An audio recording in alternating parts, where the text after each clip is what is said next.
Hello everyone, and welcome to the next video in the C++ programming course, and in this section we are going to be looking at functions. So firstly, what are functions?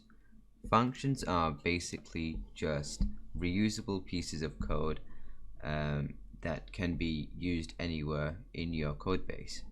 Okay, so I think the easiest way to show this would just be through an example. Okay, so for example, you won't know how to create one yet, but I will just create a simple example of a function.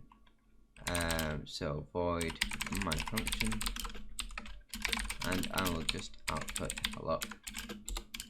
Okay, so one of the biggest and main uses of functions is that it allows you to stop repeating yourself. So for example, here, instead of having to type out cout hello, I can just write my function, and here it will now output cout hello. So when I call this function, it basically just looks for the matching function and performs what the code that is set within the function. Okay, so as we know, the only code that is executed is that which is in the main function. So now if we save and run this, it should output hello. Okay, so there we go. Okay, so that's simple enough. Okay, so as we progress through this section, we'll be looking at more complex functions and how to create them.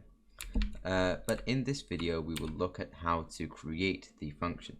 Okay, so let's get rid of this firstly. Okay, so the first thing we have to write is the type we have to give it a type, and this type corresponds to the return type.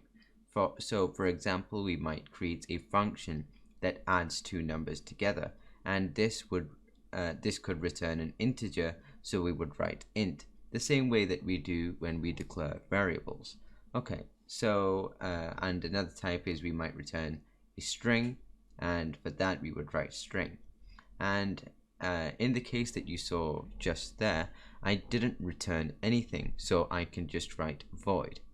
Okay, so for an example, what we will do is we will create a function that just returns 2. Okay, so this is just so we can see what the function does when it returns something.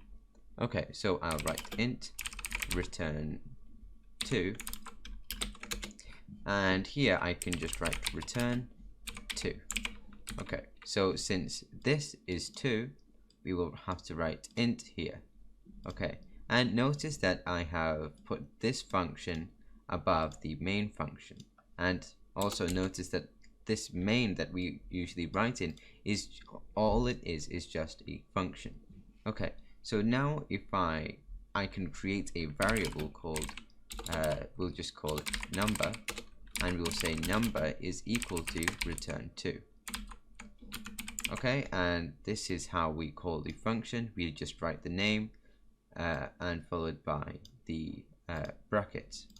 Okay, so what this will do is, since it's returning 2, when you're starting off, one of the easiest ways to think about it is the function name here is just replaced with whatever is returned. So number would equal 2.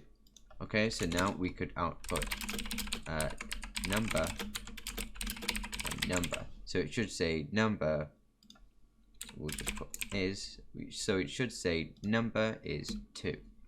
Okay, so now let's run this, and it says number is 2.